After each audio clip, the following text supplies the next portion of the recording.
to Reseller News. My name is Rich Pasini. Today is November 27, 2018. Thank you for tuning in.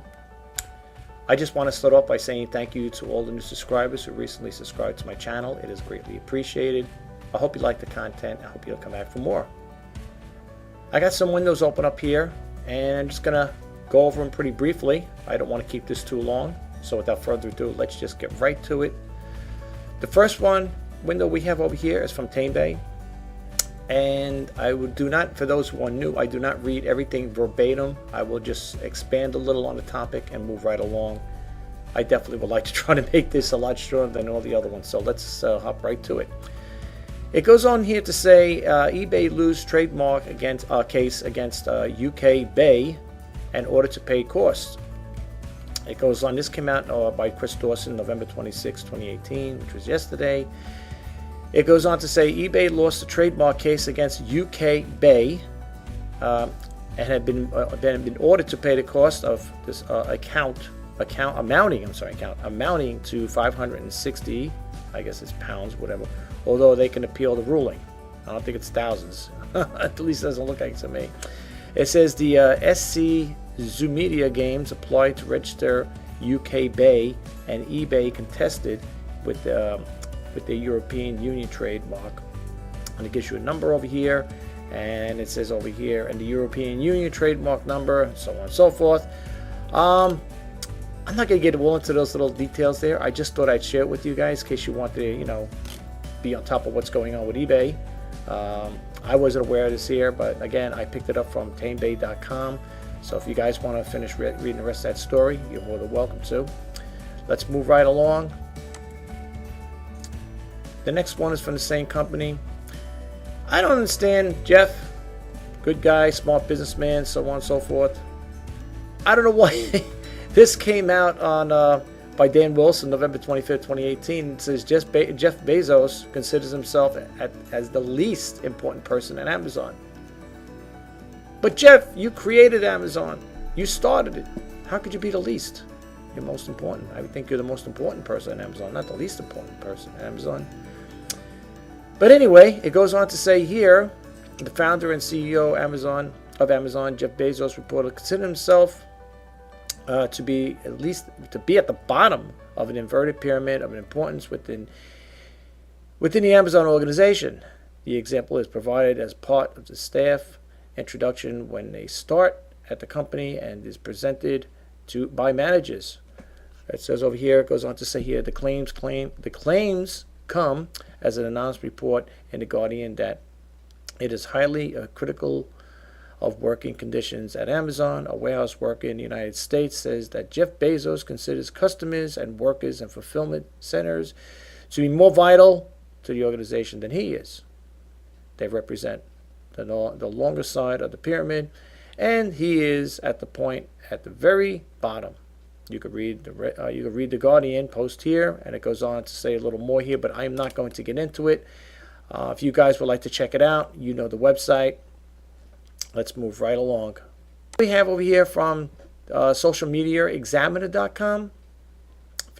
For those who out there are new or getting started with eBay or whatever, and you're thinking about selling, you might want to, check this out, this website here. It's www.socialmediaexaminer.com. And the title, this came out November 26th, which was yesterday. It's 13. The title is 13 Facebook engagement tactics for your business page. I'm not going to read this all, folks. But it says, do you want more organic visibility in the Facebook newsfeed, wondering what types of posts and content are working for others? In this article, you will find 13 ways to create a Facebook post that generate meaningful interactions and improve organic newsfeed visibility. It is over here, the 13 Facebook engagement tactics for your business page. And I'm just going to read the highlights. I'm not going to get into the whole thing. I'm not going to read this all verbatim, or else it'll be here a lot longer than expected. I'm trying to cut back on that. Let's see what they got here. Let's see, 13. Where are the highlighted ones? Let's see. Are there any highlighted ones? I'm trying to get to the highlighted ones, folks. That's what I want to read right now. Okay, I guess this is the first one here. Kind of like fast forwarding it. Sorry about that, guys. One, collect questions via comments for the AMA. All right, that's the first one.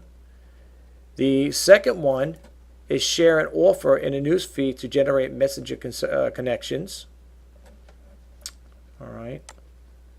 Remember, there's 13 of these there. Number 3, illustrate sentiment with emojis. I really got to do something with my Facebook page too. Number 4 is share a shout out for content created by your fans and customers. It's a good idea, you know. So I said, sometimes you get some pretty good pointers from these other websites, you know.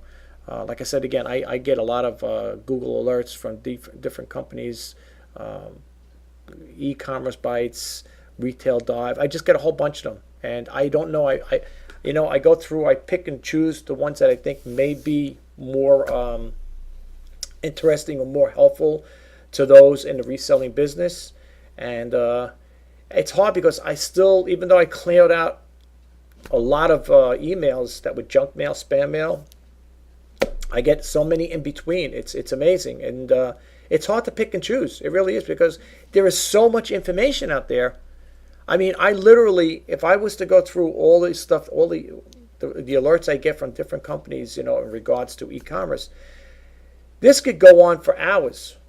And there's no way I'm going to do this for hours, because it wouldn't be fair to me, and it wouldn't be fair to you guys out there. So, and you probably wouldn't watch it anyway. But it's just way too much content. But you know, I hope you guys do get a takeaway from it. Let's continue again. Let's go right along here. We read number 4. The other one is run a comment contest. Okay, I never thought about stuff like this here. Some advertisements, I believe. Let's see the next one. I was going to have these advertisements in between the stories. I'm sorry, guys. Number 6. That was, wait, we did 5, right? Let me just see something again. I'm sorry. Yeah, 5. We're not, okay, all right. Just want to make sure, guys. Number 6, ask for audience feedback. You know, I have, I think, 4 different Facebook groups. And to tell you the truth, I should do stuff like that, ask for audience feedbacks on a lot of them, because so I haven't been posting as much as I want to, and I really should post a lot more. But you know, it is good to get a feedback. So if you guys out there don't have a Facebook page, or you're thinking about one, follow these tactics. You know, with the advice that these people are giving you over from Social Media Examiner, and you know, use them to the best of your ability. You know, that's what this is all about. You know, yeah, Facebook engagement tactics for your business. Yeah, definitely check it out, folks. I mean, let's continue going on. Let's go along here. Let's see. We left off at that one there, number 6. Number 7, anticipate and meet your community's needs with content. You know, that's what they talk about when it comes to YouTube. If you want to get an audience to keep coming back, you know, you should at least put in a video. You should put a video out. I don't know. I would say 1 or 2 a day if possible. Definitely. If you can't do 2, at least 1. Sometimes I could do 2. It depends what comes into play. You know, what I get throughout the course of the day. Like I said, I don't want to bother you guys, you know, with too much content. But that's true. You know, you want to, like even it says over here for this number 7, providing information your audience wants to find helpful, and not only attracts the comments and shares, but it also is the 3rd most common reason consumers decide to buy from a business. And that's why we're all here, isn't it? It's true. It's true. Without a doubt. Yeah.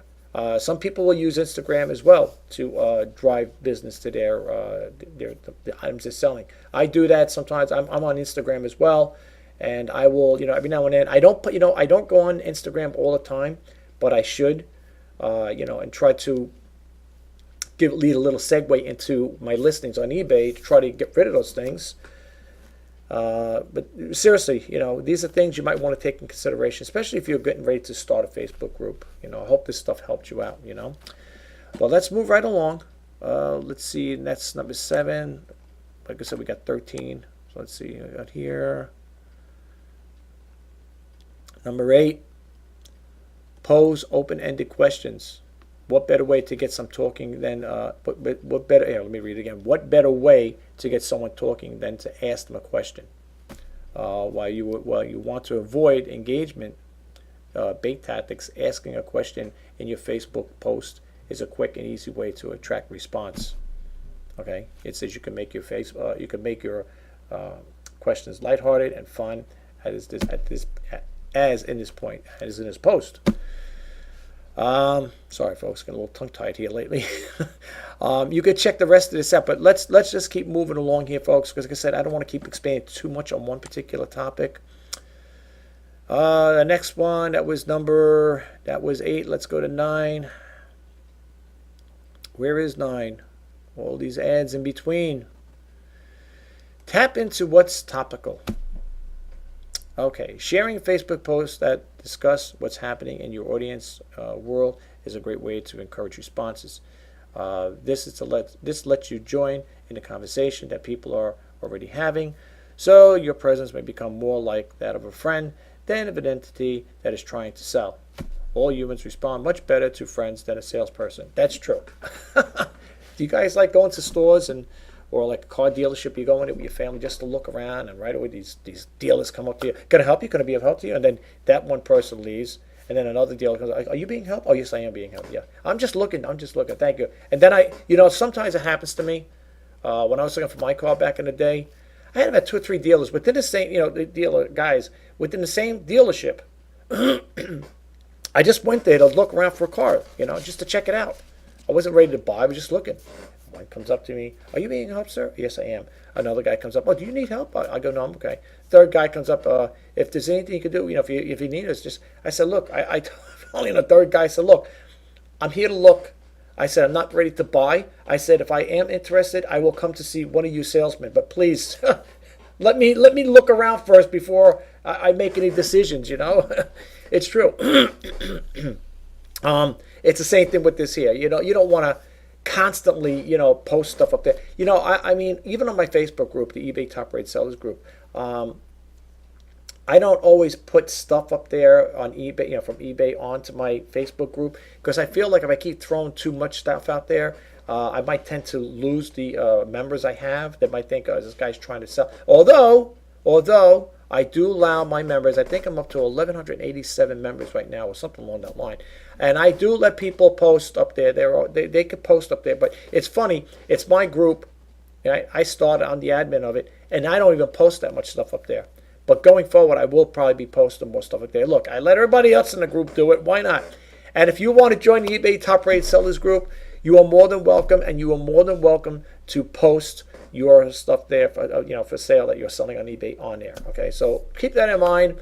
I will not ban you for over exceeding your listings or anything of that nature. If you want to join eBay Top Rates group and you want to post an item up there, or 2 or 3, whatever, that's fine.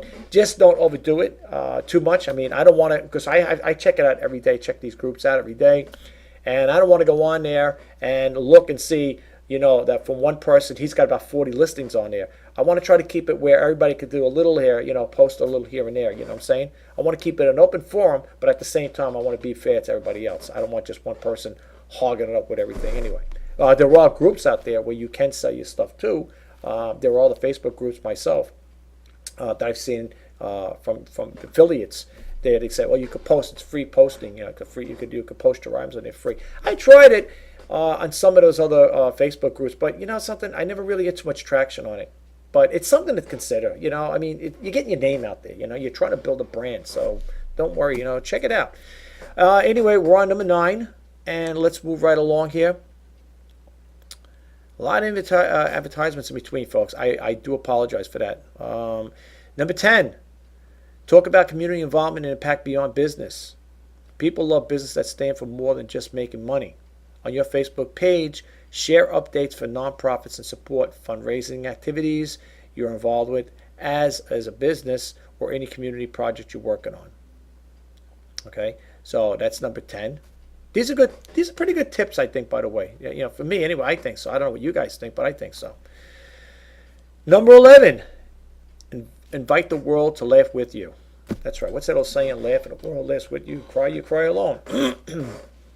Well, I don't want to cry alone. I want to laugh with the world. I want everybody to be happy, right? Um, it says share a human moment is something mindfully frustrating and turned into a funny post to attract response from everyone who can relate.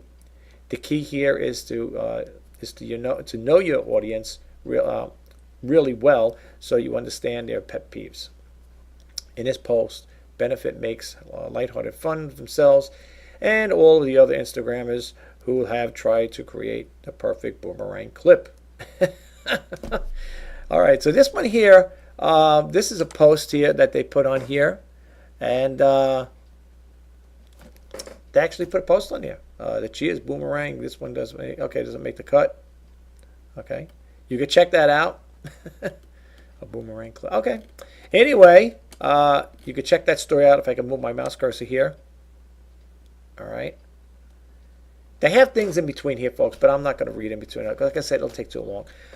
Number 12, use scroll stopping media to attract attention. It goes on to say here, the first stage in creating engagement is to attract the attention of your post in your Facebook news feed. Use images at the end of video that stand out without being garish. Whatever. To speak to your target audience is essential. However, not all images in a video are created equal. Overused stock photos won't draw eyeballs to your post, so it's much better to use photos that you've taken yourself. True point. I have done that once before on something I had, the service that has free pictures and photos and stuff like that, and I tried using it, and I don't know if the person was, I'm not saying the person was a bad photographer, but it seemed like the clarity of it wasn't that good. It was basically the same thing. What I was doing is I was using a picture that I was trying to use for an item I was selling. I guess I was being lazy that day. I didn't want to take a photo, which is kind of silly. And I tried to use it. Well, long story short, I ended up taking my own photo anyway. But sometimes, you try to sidestep things, you try to make things a little easy on yourself, and you find out later on it was like, thud. Believe me, when it comes to photos or anything of that nature, take your own photos. At least you know what you're doing. You know the picture's going to come out. If it comes out blurry or whatever, it's either too dark, too light, whatever. You can make the adjustments on your camera, and you're better off using your own stuff. To get pictures or other stock photos from certain things, yeah. I don't know, for me anyway, I didn't have any good luck with them. I like taking my own photos anyway. So, let's see what else it says here. News feed images. Your images don't have to be professional or perfect. Get into the habit of taking a quick snaps on your phone, which is true. Some of the phones now, the iPhones, they take nice pictures, the new ones. And add interesting crop or filter. You will soon build a gallery of unique visuals. To add extra pizzazz, consider creating a collage and adding frame, overlay, eye-catching effect, or text. You can use web-based tools such as Canva. Love Canva. I love Canva, folks. I think I did a video on how to create a banner with Canva. If you ever check it out, check out my videos of how I did that there. You got to check it out. Canva is, I love it. There's another one called PicMonkey or Easel, or the apps such as Wordswag, or Frame Magic. iOS only on that one. If you're going to create a YouTube banner or a Facebook thing or something for Twitter, use Canva. Very easy to use, cut and dry. I love it. I love it. I mean, I did a video on it, how much I love it. And that's number 12. And hopefully, last but not least, 13, where we are. Well, okay. Well, I don't know what 13 is, but it says post a native video. I don't see the 13 here, but it's coming up, I'm sure. Where is it? No 13? Go live. Wow. Okay, there it is at the bottom. All right. Anyway, let's see here. Hold on here. I want to get back to that one again. Post a native video. It's been a long time, and it's set to the truth that Facebook video posts attract more attention than any other type of post. One Buzz Sumo study found that at the top of the 20 most shared Facebook posts in 2017, only 3 were in video posts. However, certain types of video perform better than others. One factor that influences the amount of engagement on a video post is in the length of the video. Another factor is the amount of text in the post itself. Okay, so I didn't, something come to think of it. Well, I do post videos on there. When I do my YouTube videos, they get automatically popped up on Twitter too, if I'm not mistaken. Yeah, so I do post on there, and Facebook too. I think has it. I think I set up for the eBay top rate sellers group. Gets the videos, not the other three, because I think of a total of 4 Facebook group links that I have. I created, or groups I should say. But it's those videos and my stuff I sell is on the eBay top rate sellers group. So yes, I do use that there. I do post videos every now and then, once in a blue moon. And let's scroll down to number 13. Well, we know about going live, right? One of the quickest ways to ramp up your Facebook engagement is to go live on your page. According to Facebook, live videos on the average get 6 times more interactions as regular videos. In a separate Agorapulse experiment, the Facebook live videos analyzed to track to over 1,300% more comments than uploaded video posts. So that's something to think about, folks. Okay, I tell you the truth. I never did a live video on Facebook. I would like to try it. I don't know. I'm a little, it's funny. I could do a YouTube video, but here's the thing. Like doing this video here. I could do this, but to go live and interact with people, it's like going on a stage. I don't know what it is. It's not like, I don't know, you say it's like a fear or phobia or whatever, but I would like to try it, but I don't know what kind of response they get. I don't know if people would actually tune in. There is a guy in my Facebook group that every now and then he posts live videos. He does live video shoots on there, and he doesn't get that many watches though. And I don't know. I mean, the last time I watched a couple of his videos, nice person by the way. Yeah, like maybe 4 people on it, and he was doing a video for at least, I would say, anywhere between half hour to 45 minutes, and all he had was like 4 people on there. It was posted on my eBay top rate sellers group. Like I said, I don't care if you want to post live stuff on there, whatever. Not on my thing, but he was going through his own Facebook, but it acted up on it ended up on my eBay top rate sellers group. But yeah, he didn't get much traction on it. I don't know. I got to try it one day. I'm a little hesitant right now to go live about anything. It's funny because I'll post on YouTube, but remember one thing: I'm not staying in front of an audience. I'm behind a webcam. So people might say, "Well, your video is going to be seen by a lot of people." It may not. I don't know. But anyway, let's head on down to number 13. Last but not least, number 13. Tell a significant story with emotional context. We all know that marketing and storytelling are a match made in heaven, but sharing a story on your Facebook page, preferably one that tugs at the heartstrings, can also be fantastic for engagement and shares. It doesn't have to be a long, drawn-out tale to be effective. Just a simple story that's relevant to your customers or community can work. This veterinary practice, veterinary practice shared a sad story with a happy ending and attracted masses of comments and shares as a result. I'm not going to read this whole thing, folks. You could check it out. Okay, this is their story. This person's talking about a story that he had here. About equine, it says over here, Patton and Lee equine veterinary surgery. They're going to talk about probably what was going on with a case with an animal.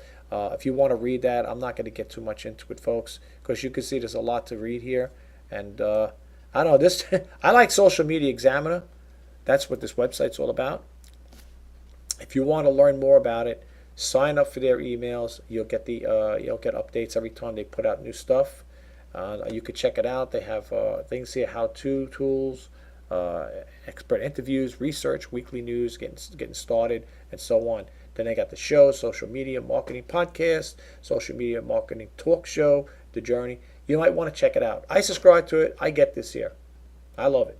So check it out, guys. Well, without expanding too much on this here, what kinds of content should be on your local business website? Now, for those who have a website, I have one.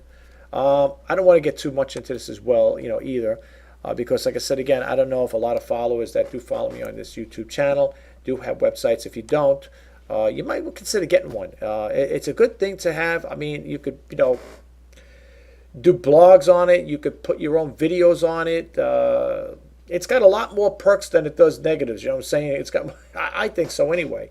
I have a website. It's not, professionally done, but I'm learning through the ropes as I go along. And what I like about it is it's mine. I can put the content I want to put in there. I could, if I want to put my pictures that have watermarks on them, I don't have to abide by, like you're working with eBay or whatever. If you want to protect your pictures, eBay doesn't allow, from what I understand, they don't want watermark photos. You might say, well, that's irrelevant. That's really no big deal. But it ain't. But I'm just trying to say, with your own website, you could do pretty much what you want. I mean, but within reason, of course. You're not going to put stupid stuff up there. But I like the idea of having my own website. And this is what it's all about. This is from NetBlaze, and the URL is https://netblaze1word.com. And again, this is what they're talking about. What kinds of content should be on your local business website? And it goes over your why content. Firstly, why content is absolutely crucial if you want the potential customers to find you and your services you offer. Content comes in many forms. Most people just think of text, but there are many other forms such as video, audio, images, infographics. Then they talk about your homepage. It goes over here. Now, I did something like this on mine here, my homepage. I did put a video. I didn't say explaining my service. I was talking a little about myself. Okay, but you could also embed on your homepage. So I'm saying when you got your own website, you could put pretty much what you want in there. You could. It's your platform. It's your, how could you say, it's your open gateway to basically the world, depending who's looking at it. And you can put what you want in there. I mean, if you're going to advertise, like I say, you're a catalog person, and you have, you want to catalog or showcase your items, you could put it on your website. It's not hard to create one. I did a video on that. They how to start a website or create your own website. It's in one of my videos. You could check it out. I don't know which one it is. I really don't. I forget. But check it out. I go through it. Like I try to show you the software I use, the hosting companies I use, and it gets some traction. It's not like it's not like super popular, but it does get some traction. I do get some emails from it. People inquire about certain things. I have on it. Basically, what I have on that website is I have some stuff that I'm selling on eBay. So basically what happens is when people go to my website, it will hyperlink them back to eBay trying to make a sale. But I tell you the truth, with all kidding aside, what I really would love to do, and I can do it because, again, it's my website, I would like to sell my items on my website, as a cross-reference here. You know what I'm saying? Like I like to try to do that. Maybe take some things off of eBay and put them on my own website. Embed the PayPal shopping cart in there so people can make the purchase right off my website. You could do it, folks. It can be done. It takes a little time and effort, energy to do it, but you could do it. Do I have it on do I have a PayPal shopping cart on there? Not yet, but that's in the making. I'm working on it.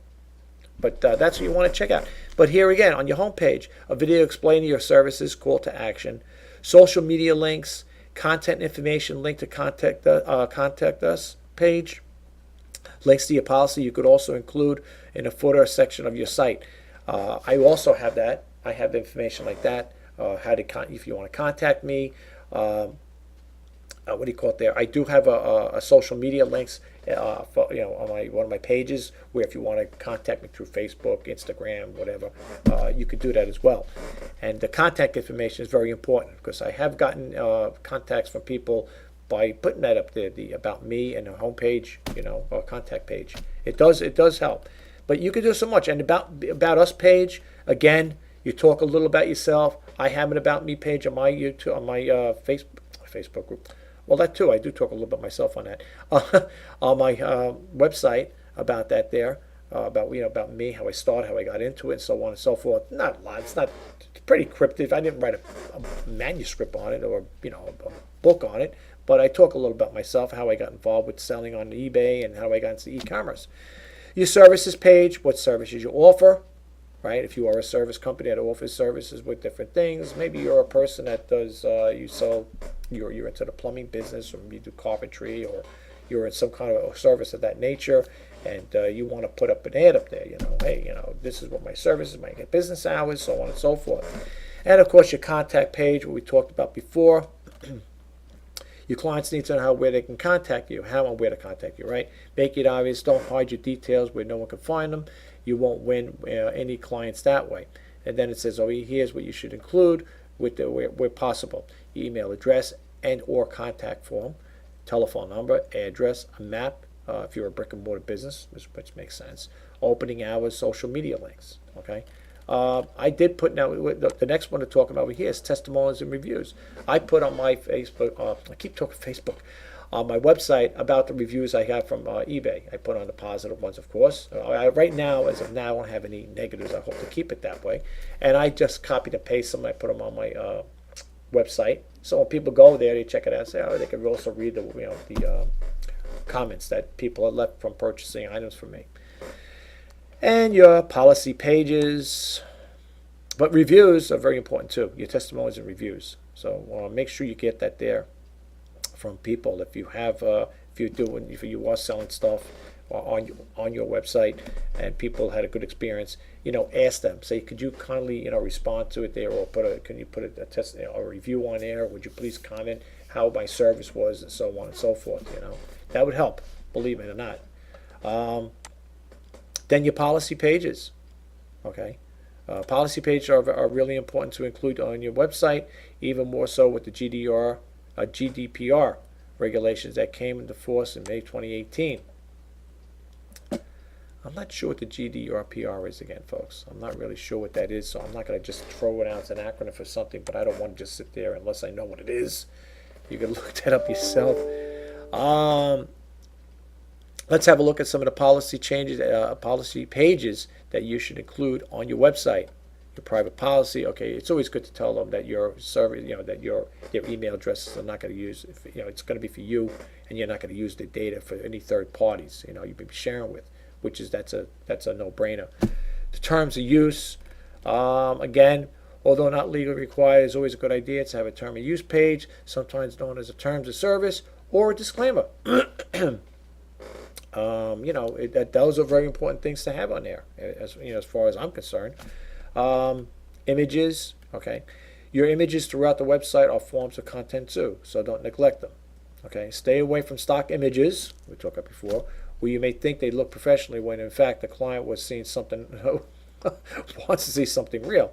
Okay, no longer is expensive equipment required. A simple smartphone is enough to get you started. That's true. I agree. I've seen some of my daughters use the latest iPhones, and the phenomenal videos and pictures they take. I don't have the state-of-the-art. I have an iPhone 5S, but believe it or not, even though it's the older model, it still takes pretty clear pictures and it still takes nice videos. My personal take on it. Other people may bake to differ, but I'm just talking about me as an old timer here, if you want to call me that. I like the way it works. I have no problem with that. And then our thoughts. By following the advice of this article, you can be sure your website covers content required. Remember, you don't limit yourself to just text. It makes sense to make a good use of video, infographics, and images where possible. Please keep putting that video in there. Video is important these days, folks. They say every picture tells 1,000 words. Well, if that's the case, then a video tells 1,000,000 words. Okay, that's what I look at. Video is great. I love video. I mean, outside of still photos is one thing. If you're going to do a still photo to capture attention on a billboard or a newspaper clipping is one thing. But when it comes to really getting down to nitty gritty and showing something in person, working, like me when I do my demo videos or intro videos, sneak peek videos, I like showing people the things, what I have. When I do my intro video, sneak peek videos, like when I would go thrifting, I haven't gone in a long time, as a lot of people may know who follow me on this here, I would do a video. And people say, what are you doing a video for? You're showing stuff. Yeah, I would go to I'd go shopping at the thrift store. I pick up maybe 5, 10, whatever it is. And I come home, catalog it, log the price and everything in my book, my ledger, clean it up if it was dirty and stuff like that, which I very rarely get really disheveled things, to be honest with you, but I would make sure it's clean and everything is all copacetic with it. And then I do a video on it. And I'd say, here's a sneak peek video. This is what I picked up today at the thrift store. And I go on, I talk a little about its condition, what it is. I don't disclose prices, folks. I know people say, how come you don't like to disclose price? Because I think it's irrelevant. For those who are new and want to know why I feel the way I do, I was watching a video. I'll repeat it again. And I don't plan to repeat it too many times. But what happened was I was watching another reseller who sells on eBay. I don't mention names. I'm not going to mention the seller because it's not right. And I was really watching this video, and he's over here talking, oh, I got this, I got that. I picked this up at the thrift store. I paid $4 for this. I sold for $20 or $30, whatever. I bought this, and so on and so forth. He's going on with the spiel. It turns out I'm starting to read the comments now because it caught my attention. I said, I got to see what these people are saying here. So I scrolled down. I was reading some of the comments. And the worst thing to do, it's like rubbing salt in a wound. The worst thing to do is sit there telling somebody that you went to a local thrift store that's usually they get that stuff donated, and supposedly a percentage of it goes to charitable organizations. I believe that's what they do, right? Nonprofit, whatever. And this guy is rambling on, going on one by one, showing all the things he had. I got this for this much. I sold it for that much. This. So I'm reading down, and I was a couple of people. One guy wrote in there, you should be ashamed of yourself. You're getting things so cheap and selling for so much money on eBay. He goes, how could you do that? Don't you have a guilt conscience? Whatever he's saying on there. And then there were other people interacting, and there was another person that was saying something similar to that. And I said, you know what? Less said, the better. So from that point on, I said to myself, I am not going to disclose what I paid for it and what I sold the item for. Now, I remember one time somebody said, yeah, but people like when you tell people how much you pay for and what you sell it for. Yes, some people do, but there are also people out there don't want to hear that type of stories, especially if you get a person that's very conservative or thinking that, they probably don't like the idea. There are people out there probably don't like the idea that you're buying something so cheap and you're selling for so much money. It probably irks them. That's what must have bothered this person, because they're the one that left the comment on the channel, on the person's YouTube channel. I didn't leave any comment. I just read it. I watched the person talk, rambling on how much they bought it for, how much they sold it on, sold the item for, and I said, okay, well, that's it. I read a couple of comments. Yeah, okay, some people liked it, some people appreciate it, and then I eventually just, decided to go off elsewhere. I couldn't watch this person's video more because it was kind of long, and it's nice. Listen. It's nice in a way to hear what a person buys things for, what they sell them for. And there are other sellers out there do it. On the other hand, I just don't do it. You know what I'm saying? But that's just me. Anyway, so we talked about our thoughts, I believe, right? The images and our thoughts. Can't require, yeah. And the other one's further reading. You could read, if you want to pick up on this, folks, this story here. I'm going to give you the URL again. If I didn't, I'm sorry. It's https://netblaze.com. Okay, let's move right along here. I think I expanded too much on that one, to be honest with you. How to look for an Amazon product. This is that guy, Greg Mercer, I believe his name is. Yeah, he's having, if I can get this video out in time, I'm going to try anyway. He's having a thing where you could sign up for it. It's a webinar, I believe. It's this training class. It says sign up to join the free live training session with Greg Mercer, founder and CEO of Jungle Scout, November 27th, which is today at 8 p.m. Eastern Standard Time, 5 p.m. 5 p.m. whatever, Pacific Standard Time. I'm going to try to get this video done. I don't want to expand too much on it because, like I said, there may be people out there that may want to check it out. It's over here. Here is the URL. It's https://www.junglescout.com. Check it out. Sign up. I did. Hopefully I'll be able to watch it. That's why I'm sharing it with you guys. So let's bump out of here. Content marketing strategy. Respect your customers' time, earn their trust, and purchase. I'm not going to get too much in this one here. The URL over here is https AWOL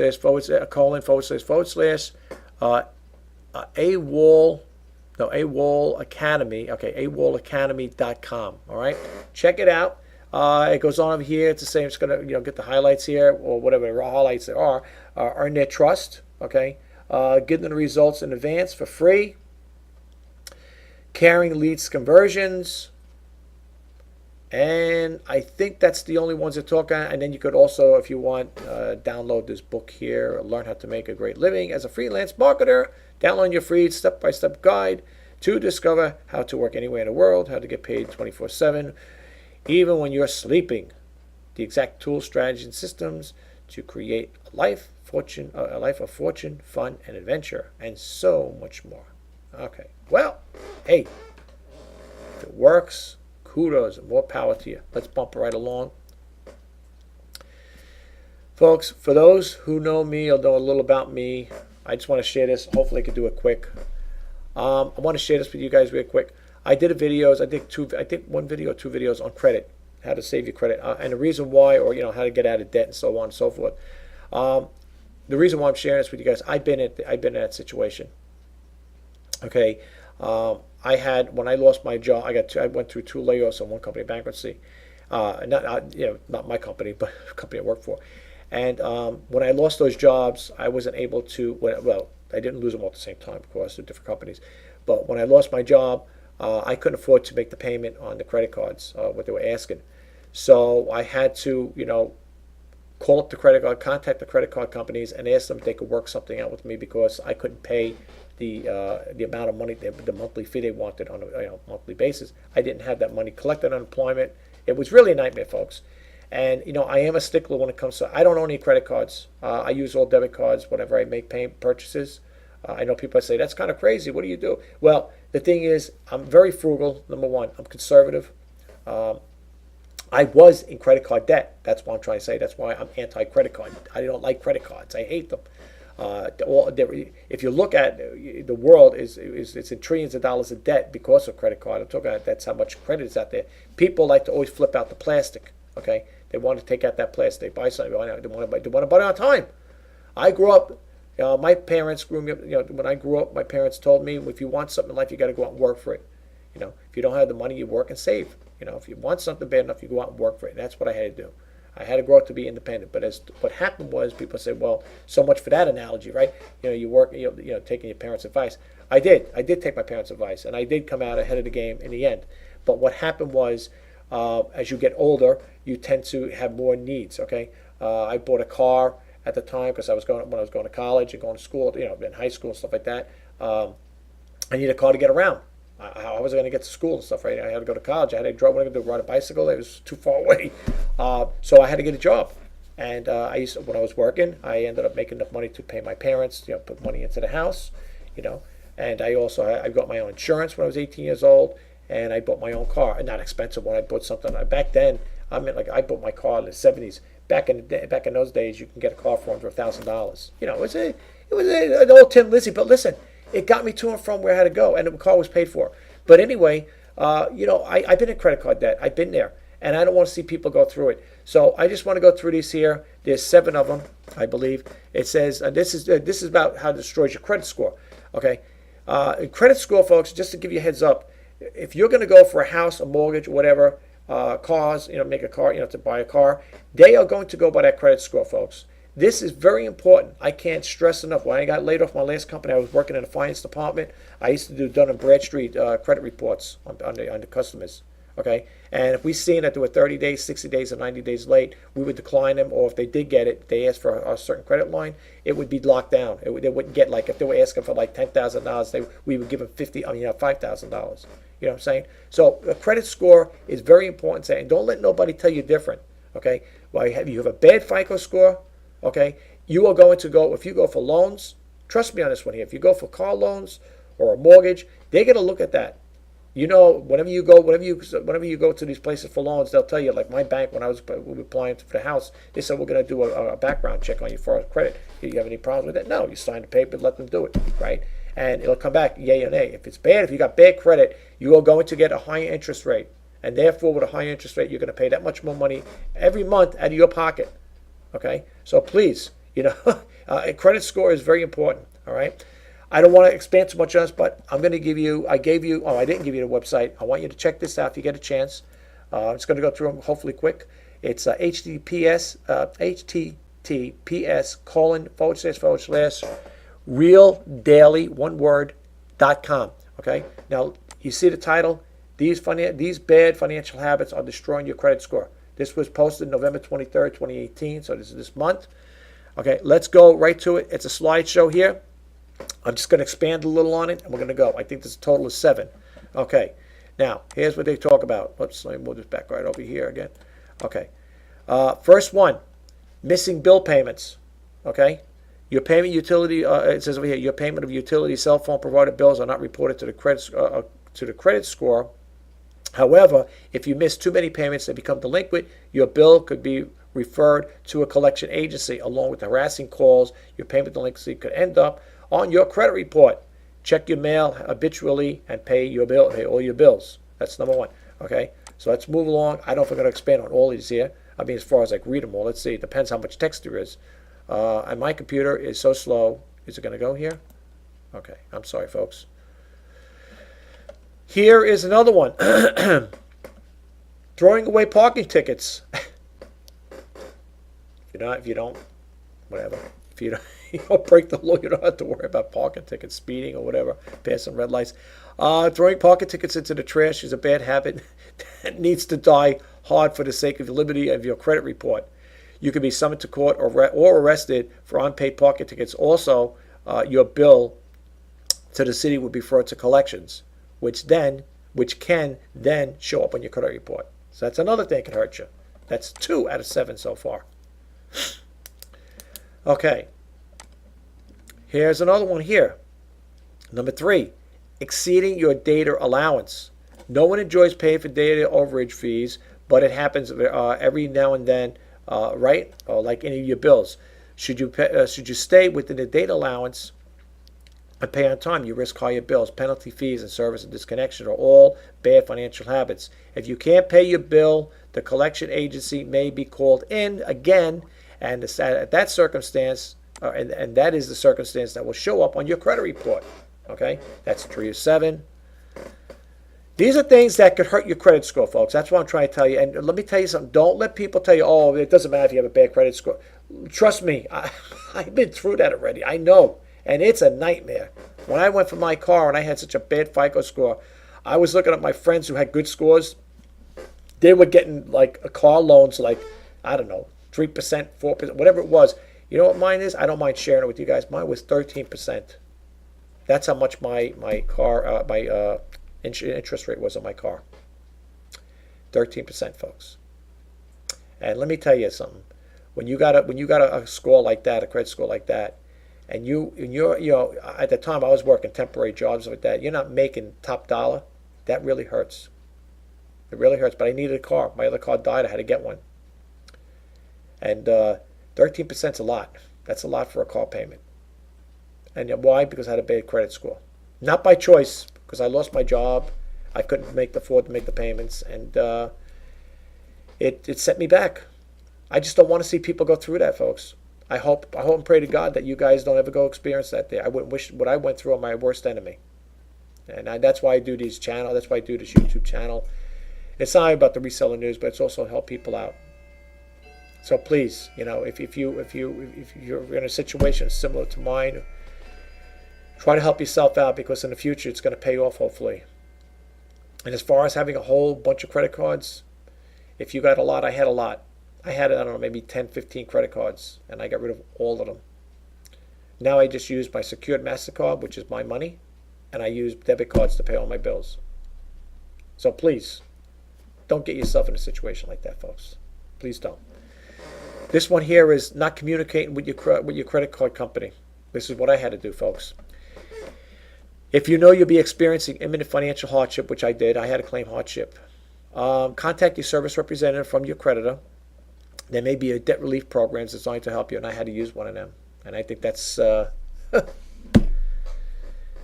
it was a nightmare, folks. It really was. But anyway, they may have a debt relief program designed to help you, or they may give you a payment date extension. Contact them before your issues snowball. It is better to ask than assume they won't be helpful. They will work with you, folks. Trust me, they will work with you. If you're in a financial hardship, they will work with you. I know, I've been there. This is 407. Let's scroll down here. Closing your oldest credit cards. Now, they say when you close out your credit cards, sometimes that can hurt your FICO score. But you know what? I did close all those credit cards out. My FICO score did took a little hit, but you know what? It's back up again.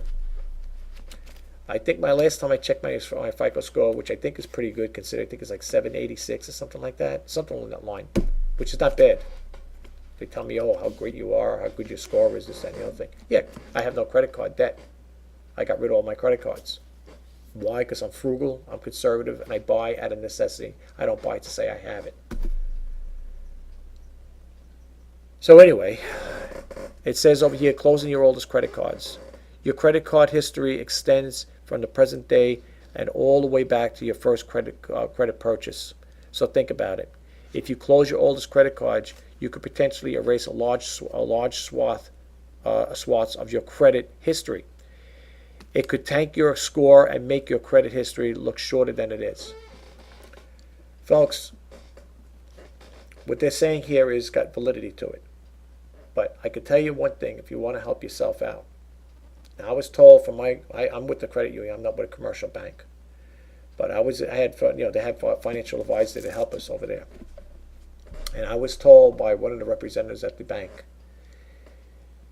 that if you want to build up your credit score, get a secured credit card. I have a secured MasterCard. My credit union offers it to its members. And the way you do it is you take $250 of your own personal money. You open up the credit card. You open it's a secured MasterCard. You know, credit cards are how can I say that they're not secured loans. That's why the banks could charge whatever they want. You miss a payment, your interest rate goes up. All right. Back in the day, I was on a program from Chase that helped me out, because I owed them a large sum of money. And they said they had a program back then, a BLP program they call it, balance liquidation program. And the way it worked is you would stay on that program. You make your monthly payment. They drop the payment down a little where it's affordable. 0% of finance, 0% for the life of the loan. Okay. All that money that you're paying them is going towards the interest and principal. Okay. Basically, the bank is not making the money on interest because they're giving you 0% interest on the loan. But they look at it this way: they're not making interest off, but they're getting back a big chunk of cash. So if you owe $10,000, and with their interest, with let's say compounded interest for let's say it takes you 5 or 6 years to pay it off, they'll basically, I don't think they do it. I don't know if they still do it. They don't make any interest. They're not getting paid on the interest, but they're getting a big chunk of the cash back. So if you owe $10,000, and with their interest, with that, depending on it is 10%, 12%, whatever it is, and it would say it was going to come out, that $10,000 would be $15,000 in 6 years. They probably figure, well, the way they look at it, I guess the way they look at it is, I guess they write that off as well too. I think they would write that off. I think. I don't know. I'm not an accountant, CPA, but the way I understand it is they're getting that big chunk of the cash. They're getting the principal back. The interest, they're probably waiving that because they want to get a big part. They don't want to take a total loss on it. So the way I understand it, in that case, I'm using it as an example. They may not get the interest on it back, but they're getting the principal back on it. Don't get yourself, look, whatever you do, folks, don't get yourself in debt. You know, my father used to say, money is easy to spend and hard to make, and I got another one more to add to that. Debt is easy to get into and very hard to get out of.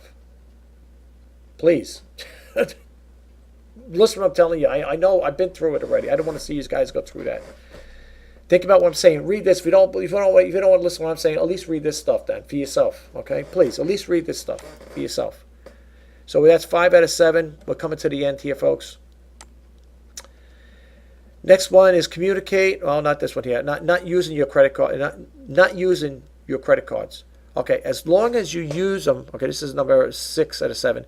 As long as you use them responsibly, use your credit cards a few times every year. Some credit cards charge an inactive fee. Not using your credit card may not necessarily bring down your score, but it sure won't help improve it either. Again, if you want to build up your credit, get yourself a secure credit card. Mine, the lowest I could start off was $250. Make a purchase. Maybe go into the food store and buy something for $20. When the bill comes in at the end of the month, write them a check, pay them that $20. You're paying yourself back, by the way. My bank or my credit union, I think the way it is, I think it's like 1% of something like that. In other words, well, if you don't pay it off. If you pay it off, you don't get nothing. But if you are paying, let's say you exhaust the whole $250, whatever, when you're paying it back in small installments, like for $15, let's say I only give them $15 a month, I'm paying myself back with a little interest. But the way to avoid that is to pay it off altogether. I mean, it's only $250 credit. But here's the thing. People might say $250 line of credit. That's garbage today. That stinks. That can't do anything for you. No, here's the thing. Well, here's what you got to think about. The representative said, I said, that's all I can go with this? He goes, no. He goes, you can put whatever you want in there. Because you can put $5,000, $10,000. He goes, whatever you want. He goes, it's your credit card. He goes, your secure MasterCard. It's your money you're putting in there. Because you're spending your own money. So no, you're not limited. That's their base to start with. You can't go any lower than $250. At least with my credit union. Okay, so you got to keep that in mind. All right, you could put whatever you want in there. If you're, but this secure MasterCard is the best way to build up your credit. When my daughters were young, they didn't have no credit because they were young. They didn't have no credit history. I went to the credit union. I said, what can I do? My 2 daughters are young. I want to get them the credit cards. Get them secured MasterCards. That's the best way to get them. I think my credit union has like a junior account thing. I think that at the age of either 15 or 16 years old, they were able to get those cards. I got them signed up for that there. Do you know, as time went on, they were starting getting offers from other credit card companies? As time went on, I'm talking like when I became 17, 18 years old, so they started getting offers from other credit card companies. Person was right. It worked. It worked. And from this day on, they still have their secure credit cards. They still use them. And thank God they're not splurging. They're using those credit cards right now. That's all they have, secured MasterCards. I'm very proud of them for doing that there. Credit cards, they're okay if you use them, very cautiously. But otherwise, not for me. And last but not least, number 7, co-signing a loan. Folks, I am not a fan of this here. I would, however, if my daughters don't need it, thank God. But if they ask me to co-sign a loan, it's one thing. It's my kids. I heard stories where friends would co-sign, will be co-borrowers for their friends, for their friends, or not relatives, whatever. Or you may have a relative that may, not be so financially thrifty, and you co-sign a loan or co-borrow a loan for them. Guess what happens? They default on that payment. They're coming to you. Okay? Be careful with that. That's all I can say. There's nothing wrong with helping people out. All right? But be careful. There's nothing wrong with helping a person out. But listen to what it says over here. This is not me. This is coming from this site. Never, this is for them now, never co-sign for a loan if you can't help it. The lender may place a hard inquiry on your credit report. You know that there. When you apply for credit cards, they keep putting that there. That could also bring down your credit score if you keep applying for a lot of credit cards. Oh yeah. Okay, it says over here, the lender may place a hard inquiry on your credit report, resulting in a credit score deduction. If the primary signer can't pay the loan, payment responsibility will fall on you. The last thing you need is a loan delinquency on your credit report, which could stay on your credit report for years. Now, if a person claims bankruptcy, I heard a couple stories with that. One I heard now with the bankruptcy, if I'm wrong, please comment. Somebody said now if you claim bankruptcy, they have it figured out in the system where you're going to pay that back somehow. I don't know how that's done. I'm talking on a personal level, not a commercial business like a company, a store that goes out of business. This is what I heard. I could be wrong, but this is what somebody told me. They said if you claim bankruptcy, now they have it where they want you to repay that loan back. Like in other words, if you're thinking about claiming bankruptcy, that's done and over. I don't know. This is what I heard. Don't hold me accountable for it. Don't sit there and say, oh, you're wrong, whatever. If you want to comment, say, no, I did hear that. What you're saying is not really. That's not a true fact. I don't know. If you want to comment me that way. I'm just saying what I heard. Okay. And if my memory serves me right, talking to a credit counselor back in the day, that will stay on your credit report. I think bankruptcy stay on it between 7 to 10 years. That's it. That's what I'm saying.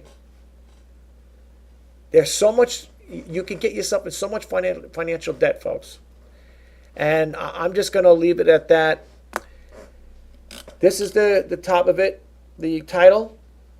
It's in Real Daily. I gave you the URL. Okay. If you're a person like me that's been through that, please take care of yourself. Pay down your debt. As you get older, folks, I'm not going to disclose my age, although people may find out. I am pushing myself towards retirement age. Okay, I'm getting there. We're all going to eventually be there. So it's not a question of saying, well, I'm only 20. You're pushing there. I'm not. I play. Listen, time creeps up fast. Believe it. I mean, I remember holding my daughters in my arms, and now they're big kids now. I mean, you know what I'm saying? I mean, now they're in their late 20s, or they're in their 20s now. Okay? Time flies by like that. And the last thing you need, folks, I can't express this enough. The last things you need in our golden years for us people who are getting older is when you retire, depending on what you have, if you have a pension or a 401k, some people do, some people don't. They just have Social Security. You do not want to retire with debt, a credit card debt, at 65 or 70, whatever time you decide to retire. You don't want to carry, because let me tell you something. Some people don't get a lot of money for Social Security. Some people are going to be compelled to work longer than their retirement age. And I know, the last company I worked, there was a lady working there. She was 89 years old, but the lady was sharp as a tack. Physically, she could walk, run, talk. This woman was fit. I mean, and there are people like that. That sounds, people say, what? Oh, come on, 89 years old, you got to... I'm telling you, I'm not lying. If I'm lying, I'm dying. I couldn't believe it either. But the woman was sharp as a tack. She didn't walk with no cane, no walker. She was in our company. Eventually, she moved to Florida. And she was working. Now, you might say, yeah, well, maybe she did it. Well, for one, people who do work older age, where they could retire, they don't want to stay home. They want to be out. They want to interact with people. That's what keeps them going. That's what keeps them living probably longer. You know what I'm saying? Or they're not making enough money with Social Security. Or they may have been in a debt crisis where they can't afford to retire just yet. Maybe they got to work a few more years. Where you say a person's not going 89 years old, how many years can you expect them to work? I don't know. I'm just saying. I'm just bringing this point out to you. Plan now for the future, folks, because time is creeping up. It's coming. Believe me. It's coming. And the last thing you need in your life is to go into debt at retirement age and having high credit card debt, whatever. Do you know I was looking at one of the things, a statement that someone had. I think back then, I think I was doing a story about credit card. It's in one of my videos. You can check it out, folks. You got to look for it. I don't know which one. I think it was at 715 videos. I don't know which one it was. Anyway, I did one about credit card debt. The lady that was there is now the Massachusetts Senator, U.S. Senator Elizabeth Warren. She was in 2 of those movies. It was a PBS show. It's called The Secret History of the Credit Card and the Card Game. She was in both of those shows, those documentaries. She, and God bless her for doing this here, she's an advocate for, consumers and stuff like that. As far as back in there, the way I understood the movie, the documentary, she seemed like she was all for that day. She was a Harvard law professor. She taught law, Harvard law professor, yeah. And she said, I think it was The Secret History of Credit Cards, that was the movie, makes sense, why can't the credit card companies put in a little typing, like a little message in there on your statement, your credit card statement. If you pay X amount of money, it will take you, or the minimum amount, it'll take you X amount of years to pay it off. Do you know, not long after that show came out, that documentary, I mean, years went on. That's why I think something Chris Dodd, I think, had to do with it. Chris Dodd, I think Dodd-Frank, whatever. It was something that they were doing stuff like that to not offset the credit card industry, but to try to change things around where, it'd be a little more, set where a consumer doesn't get crucified with high interest rates and stuff of that nature. And I think it was Chris Dodd. I think it's something like that. It's Dodd-Frank, whatever. They had a thing like that. People who know this, they may reflect on it. They could probably enlighten me because it's been a while since I remember seeing that movie, documentary. And do you know, back in the day, I remember seeing a statement that said, if a person owed, I don't know, $15,000, $10,000, and you paid a minimum, it would take you 26 years to pay it off. Now, if that doesn't deter a person for wanting to spend credit on credit cards, I don't know what does. But all I can say is, I would not want to pay a credit card bill for the next 20 some odd years. It's based on a high amount, mind you, okay? But they're just saying, because remember one thing, out of that payment you're making, so much is going towards principal and so much is going towards interest. And this is the point I'm getting across. If you have a bad credit score and you apply for a credit card, you may get a credit card with a high interest rate. And if you have a heavy line, if you have a big line of credit on there, 15,000, 20,000, whatever it is, and you're, spending it like that Jackie Gleason, I had it and I spent it, living it up, it's going to come back to haunt you later on. So that's what I'm trying to say. The better you control your finances, hopefully you'll be better off in the years to come for the future. Plan now for the future, folks. I'm serious. I'm not doing this video because I want to hear myself talk. I'm being upfront and honest. Be careful, all right? This is Rich Pasini signing off for the Reseller News. Today is November 27th, 2018. I just want to say in closing, thank you to all the new subscribers who recently subscribed to my channel. I hope you like the information I put out. I hope you get a takeaway from it. I hope it's usable, like that you could use it. You could actually use something from it. I'm sharing a personal story with you guys, and I don't mind. People may say, well, I wouldn't. Maybe there are people out there that wouldn't go as far as what I'm doing, but I don't really. It doesn't bother me. What makes me happy is helping you guys out. And if I could share a story, good, bad, or indifferent, where you'll get a takeaway from it and say, you know what, this guy's right. He's right what he's talking about. Look, I pick stuff off the internet. Okay, this stuff I'm telling you here, this is not me. Okay, I'm telling you that. I'm telling you my own experience, but I'm reading off of this. So I'm not just telling you hogwash here. I'm being upfront. I'm trying to help you guys out there. Outside help myself. I've been through this. I've been through this here. What we're talking about here, about this these bad financial habits are destroying your credit score. I've been through it. I've been there and done that. And folks, it is a nightmare. It's a nightmare. And people don't realize it. So please, for yourself, for your family, for your own well-being, take the stress off of you. If you're going to spend money, if you're a person that makes a nice income, God bless you. I wish you all the best. But at the same time, be conservative, folks. Buy out of necessity. Don't buy just to say I have it. Look, I have an old camera. I bought a brand new back in the day, just to share with you very quick. It's a Sony camera. I use to take pictures of what you see on my YouTube, my videos,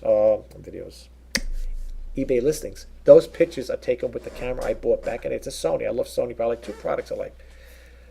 Sony and I like Panasonic. Those are my two electronics. And for computer stuff, I like HP. That's my gig. That's the only electronic things I like. Okay? I bought that digital, CyberShot digital camera back in 2002 or 2003. Paid $500 for it back then, but then again, I was working. I didn't have the debt. I didn't get the heavy debt load back then. At the time, I didn't have a job loss either. I bought that camera from all that time back. The only time I had a problem with it was in the summertime. It was a hot, humid day out, and the LCD screen, which is small compared to today's, now they got bigger ones, it started flickering. I couldn't take pictures. I couldn't see the photo. I called up Sony, and I called up their repair service. I said, where are you guys located? You around the area? He goes, no, we're in Lubbock, Texas, or something like that. There he goes, that's where we repair all the Sony products. Well, that's what this guy was telling me. I contact Sony up, and that's what they were telling me. For $150, you send it there to Sony. It takes about a week to 2 weeks to fix it, whatever. They put a new screen in there. They clean the camera out. They give it a whole refurb, whatever. Camera came back about a week and a half, 2 weeks later, like brand new. Do you know, folks, I still have that camera today, 2018, from 2002 to 2018. Still have the camera, still works excellent, takes excellent pictures. Now, when I'm talking about by necessity, if that camera crapped out where the thing fell in water, got submerged, or got damaged, or caught on fire, whatever, something stupid like that, then of course you're going to go out and buy another camera. But here's the thing, I wouldn't spend another $500. I would buy a cheaper camera. I'd buy a camera for under $100, especially if I'm going to use it to take pictures of eBay stuff, right? I could easily upgrade that camera. There's another one I like. It's a Sony camera, telephoto lens for that. It's built in. It's the HQ411 or something like that, or 41 or something like that. That goes for about $500-600. I'm not buying it. I love it, but I'm not buying it. My father used to say, Richie, if it ain't broke, don't fix it. Folks, if it ain't broke, don't fix it. If you got something that works, use it. You got a car, is it still drivable? Keep it. I had to get another car because my car went completely dead. It was beyond repair. So I had to pick another car. I bought a brand new car. I always had old cars, but this time I bought a brand new one. I said, I paid off, thank God. I was putting money into an old car. I kept breaking down on me. But some people can't afford a new car. But I'm just trying to say, those who do have the cars that are still running and they're still workable, they're still drivable, they get you point A to point B, as long as they're not old rusted tin lizzies, right? Keep it. What difference does it make if you're driving around in a brand new car or a car that's 5 or 10 years old? What difference does it make? Is it getting you to and from point A to point B?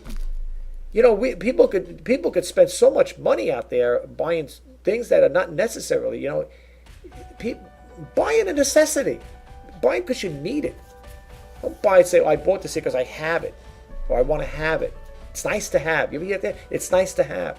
Why is it nice to have? You're tying money up. You're tying money up. I bought my computer because the other one got broken on me. The thing died on me. And I bought a cheap computer. I'm not going to go out and spend thousands of dollars on stuff. First of all, I'm a conservative spender anyway. I'm a very conservative person. I consider myself the frugal entrepreneur. I am a frugal guy. If I go to stores, whatever, like if I do go out to like Burger King, McDonald's, I go when I get coupons, or else I don't go. You buy one, you get one free type of thing. That's how conservative I am. And if you want to read stories, you want to know somebody that's really conservative, Read about Warren Buffett.